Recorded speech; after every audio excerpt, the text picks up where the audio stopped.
Hello everyone, and welcome to October's tea break. And in this session, we're looking at audience values and preferences. So this is based on a previous wave of the participation monitor, and we'll be talking really about a whole range of different aspects in which people have preferences of various sorts. I'm Oliver Mantell. I'm the Director of Evidence at the agency, and I'm a white male wearing a black t-shirt, and I'm joined by my colleagues Ella, who will help with the presenting, who I'll introduce in a sec, and then Jacqui, one of our consultants, in fact one of our senior consultants, to give credit where it's due, who will be saying a few words in response. So Ella, if you want to say a quick hello and Hi, thanks, Ollie. Yes, I'll be helping present today, and I'm the evidence researcher at the audience agency, and for purposes of audio description, I'm a white female with brown hair wearing a teal jumper. Teal, that's the word for it. And Jacqui. Thanks, Ollie. Yes, I'm Jacqui Fortnum. I'm a senior consultant at the audience agency. I'm in my mid-50s, I'm white, I have purplish hair, I'm wearing a spotty top, and my pronouns are she, her.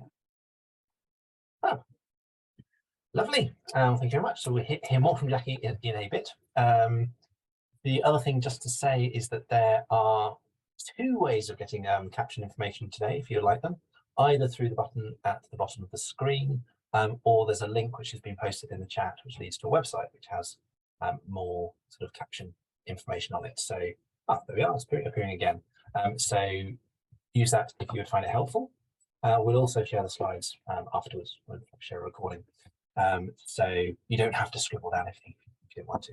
But anyway, hopefully it's more of an interesting talk through, so rather than note-taking exercise. So Ella, do you want to click us on to our little intro bit? And probably the next bit as well.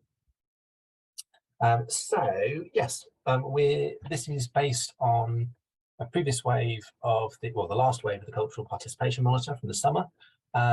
We asked people lots of different questions about their attitudes and preferences, partly in terms of things like climate and social issues, but also some things in terms of broader sort of cultural content. We split out the questions about climate and social issues based on the type of organisation, because we thought that might make a bit of a difference. And, well, no spoilers, but it makes a little bit of a difference, not loads.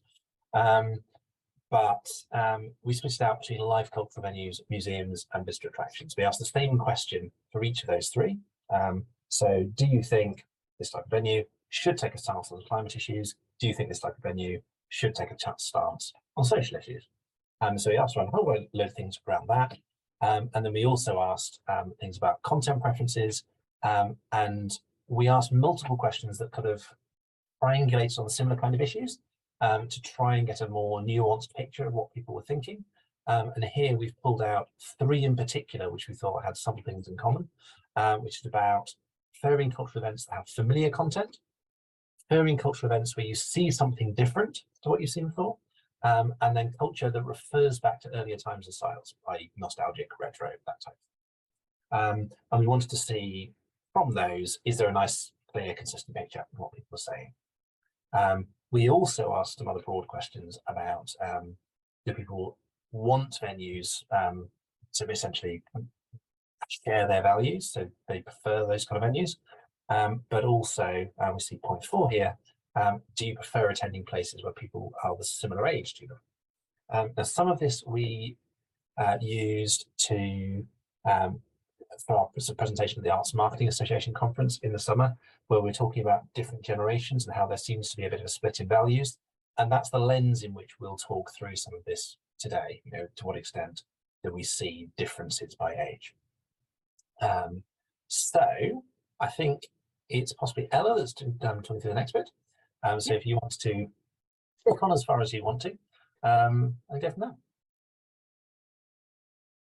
So the first statement I'm going to talk you through is about whether individuals have a preference to go to venues that share their values.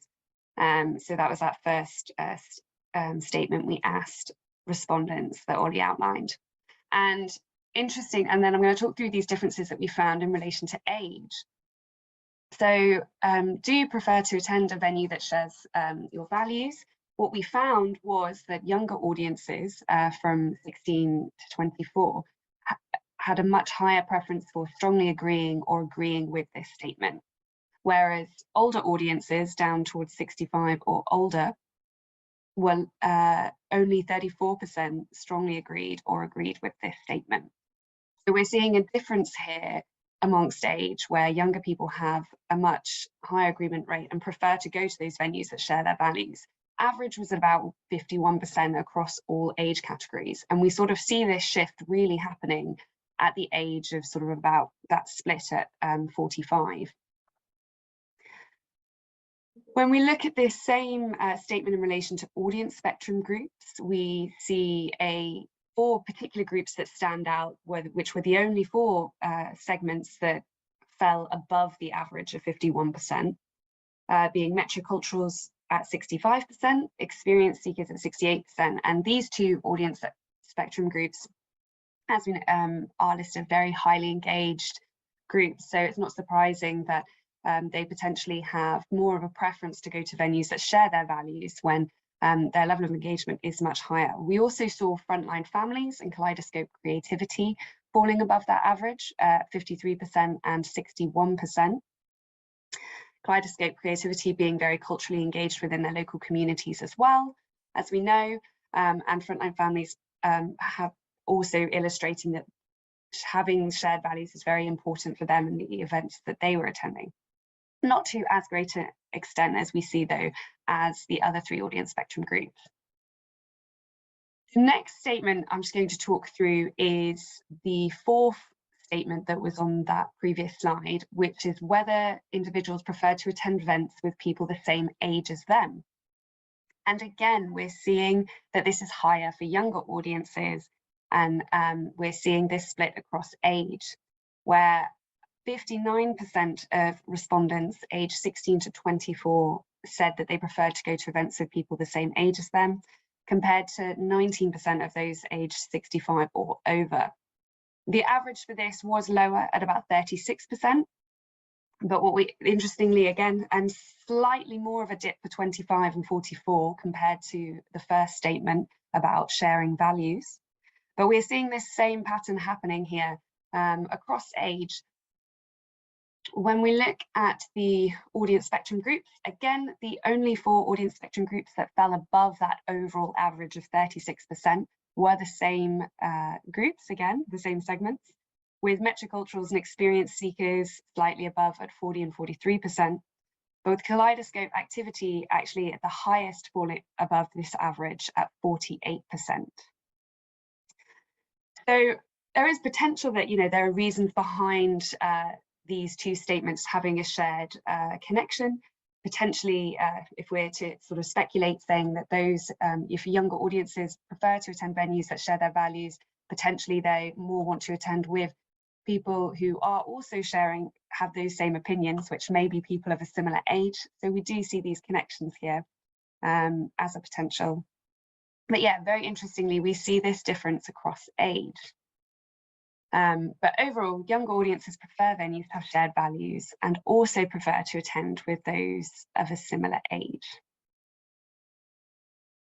The next statements I'm going to talk you through are in relation to those climate change and social issue values.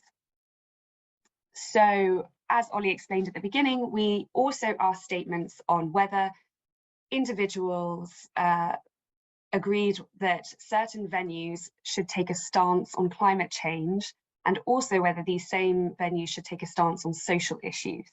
And the venues that we asked about were visitor attractions, museums, galleries, and heritage organisations, and then live cultural venues. So we split these three up and then asked them each about climate change and social issues, splitting those two groups up. And again, what we see here is, again, a difference between ages, with younger audiences having a much higher agreement level to the older audiences. So the graph that you see here is showing the percentage of the net difference between those who agree and those who disagree. So for those younger audiences, particularly those, so age 16 to 44, really, we see a much higher agreement rate across all, for all venues, and both climate change statements and social issue statements. And then a much lower agreement rate with those aged particularly 65 or over, where we see social issues falling at sort of a 50-50 range, where the same amount of people are disagreeing as they are agreeing to whether these venues should take a stance on social issues. And that is for each of those venues listed, all of them, where we see a slightly higher agreement rate for climate change in those aged 65 or older, where this is slightly more agreeable for these audiences that these venues should take a stance on climate change. You can see to the right at the overall percentages, so that's for the overall for everybody, where we do see generally climate change being more highly supported or strongly agreed with at 53% for visitor attractions versus 47% for social issues in visitor attractions. And then the same for museums, galleries and heritage organisations. Live cultural venues, generally the same. We're seeing about the same sort of agreement rate at 47% for both of those. But overall, main picture to take away is that we're seeing this much higher agreement rate with younger audiences. And interestingly, we see this very strong sort of this split for older audiences, where social issues really just not really falling either way for agreeing or disagreeing. Climate change, we are seeing this agreement and to a higher level. However, when we go and look at audiences, the 16 to 24 particularly, what's interesting is there isn't really a sort of split on venue, where visitor attractions sort of both fall in the same place. But if we were to look at museums and live cultural venues, depending on whether it's social issues or climate change, this sort of agreement level is varied. And so there's not a clear-cut split between types of venues, potentially showing a bit more of a complicated picture in what younger people are feeling about these issues in relation to types of venue, in comparison to older audiences where it is a bit more clear-cut and straightforward there. But yeah, very sort of interesting differences happening there in regards to both the values, so climate change and social issues, as well as age. Lovely, thank you. Just before I move on to talking about the other content-y bits, I suppose one thing that's probably worth emphasising is that we've seen here that there's a difference in whether people want organisations to take a stance around these issues. That isn't to say that we're by any means saying that older people don't care about these issues. It's more about the extent to which they want organisations to express that. So maybe that's a nuance that's worth flagging. So content preferences. So this is where we asked whether people liked things which essentially were new, different, or retro in different combinations, and looked to see if there was a nice consistent pattern. Now, you might have assumed, I sort of vaguely thought as an expectation, that we would probably see a tendency for more appetite for different things amongst younger groups, a bit more of an inclination towards more familiar things, maybe for some older groups, maybe, and a tendency for a slightly kind of U-shaped distribution in terms of age when it came to things which are nostalgic and retro. So yes, there's kind of like this sort of a fashionable looking back thing going on, and lots of depressing things like my kids going, oh, the 90s, weren't they kind of like this really cool old periods that, you know, we can hark back on? I'm like, really? Was it that long ago? But equally, you know, maybe more at the other end. But that isn't quite what we saw, which I think is interesting. So Ella, if you want to look at the first one. So we said, you know, to what extent do you agree I prefer culture which is nostalgic or retro? And almost everybody agreed with that to some extent, or, you know, the culture that harks back to earlier styles. So quite a strong level of agreement. The main difference really being that it was particularly high amongst the youngest, and there was a growing level of, well, yes, I can take it or leave it, amongst as age groups went up. So that was interesting. Maybe it's not quite the U shape that we would have expected. If we then move on to the next one, I prefer cultural events where I see something different that I've seen before. Oh, sorry, that's an interesting comment. I've got my little window in the way. Oh, yes, let's come back to that. Preferring something where you see something different is particularly high amongst younger people, but actually disagreement with it is pretty flat. It's really, again, it's only that neutrality that goes up over time.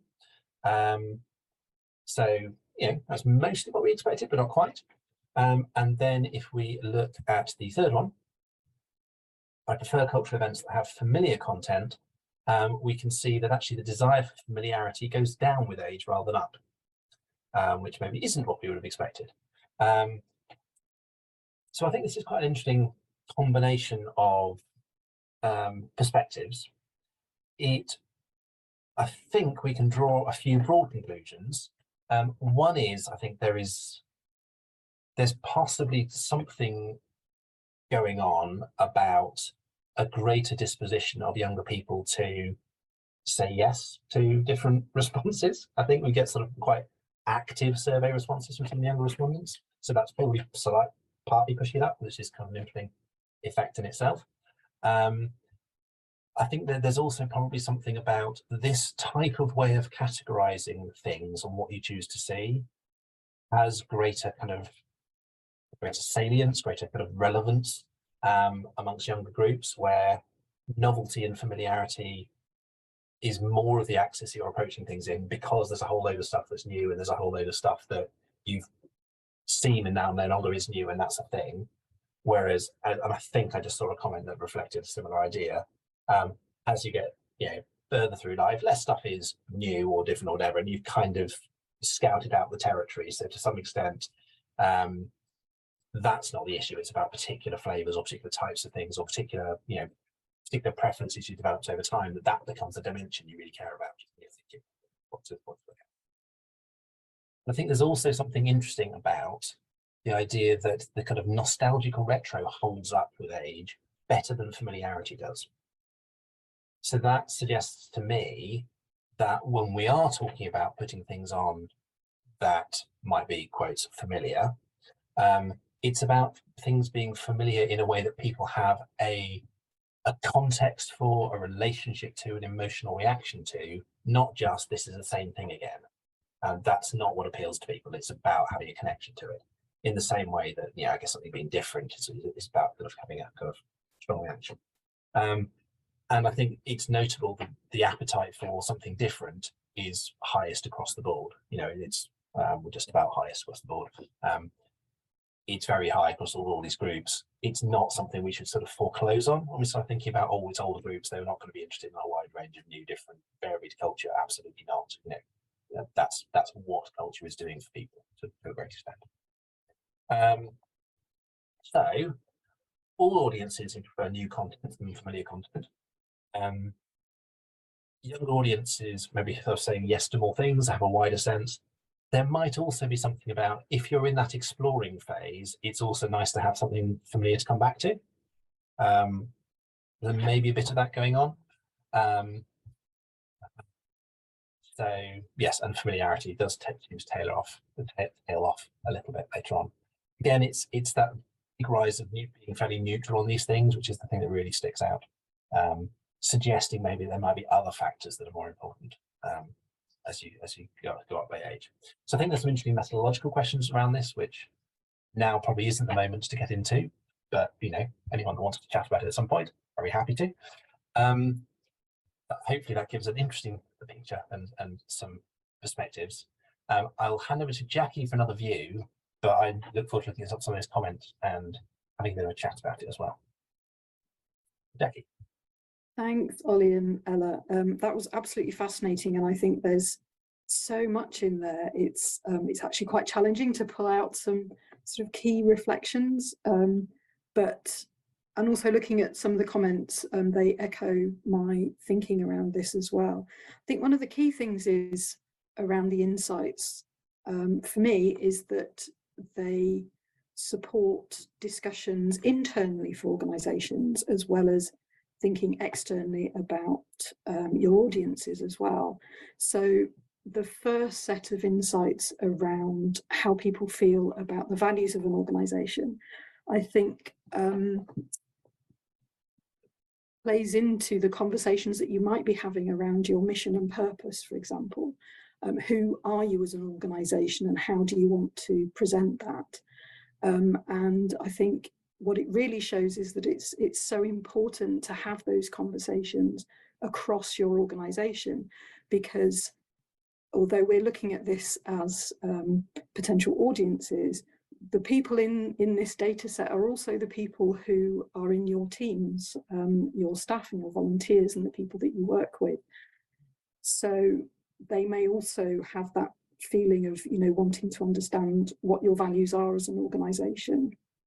And I think it's really important to have those open discussions across the organisation to ensure that your messaging is consistent in whatever way you wish to present it, whether you do decide that you want to be quite upfront about what your values are, or whether as an organisation you decide that that's not relevant for you to do at the moment. But I think it's a really good talking point, and really important to discuss within your organisations and how it might impact on your strategy. And then there's so many things around the other data, and as I was listening and looking at the charts, I was thinking, I wonder to what extent all of this plays into the confidence of the audience. So, and which reflects one of the comments in the chat, and that is that younger people perhaps slightly less confident about attending things with people who are unfamiliar to them and not like them. And also with the when we looked at the audience spectrum segmentation, the two highly engaged groups and then the two lower engaged groups. And one of the barriers that we know exists for lower engaged groups is not knowing what to expect of an offer. So that's, you know, not having that confidence to go and attend something new, for example, to the same extent, and whether knowing that the people who are going to be there are like you might break down that barrier to some extent. And I think, again, for me, one of the key things that comes out of that is to be really clear in messaging about an activity or an event, about what the experience is likely to be like for people. So for younger people, they might want a more social experience. They might be sort of louder and they want to move about more. If what you're offering isn't going to support that sort of activity, they really need to know. And again, that could come back to why they are more comfortable attending activities with people of the same age who are likely to behave or want to behave in the same sort of way.